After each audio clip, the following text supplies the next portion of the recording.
আর নবী সাল্লাল্লাহু আলাইহি ওয়াসাল্লাম খেতেন এভাবে যে পেটটাকে 3 ভাগ করতেন। 1 ভাগ খাবার খেতেন, 1 ভাগ তিনি পানীয় পান করতেন, আর 1 ভাগটা ফাঁকা রাখতেন।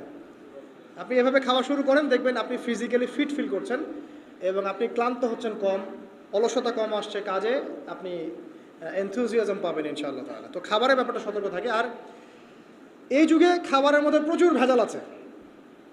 চেষ্টা করতে হবে ম্যানুফ্যাকচার্ড খাবারগুলো বাদ দিয়ে হোমমেড যে ফুডগুলো আছে, হোমমেড ফুড মানে বাসায় যেগুলো আমরা তৈরি করি, ফ্রেশ হাইজেনিক ফুডগুলো খাওয়ার চেষ্টা করতে হবে। স্পেশালি বাচ্চাদের ব্যাপারে সতর্ক থাকতে হবে।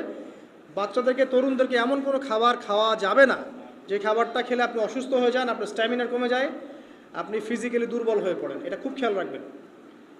খাবার, এই যে আপনারা যে গ্রাম অঞ্চলে থাকেন, আপনারা সৌভাগ্যবান একদিক থেকে যে আপনারা ফ্রেশ খাবার উৎপন্ন করে খেতে পারেন।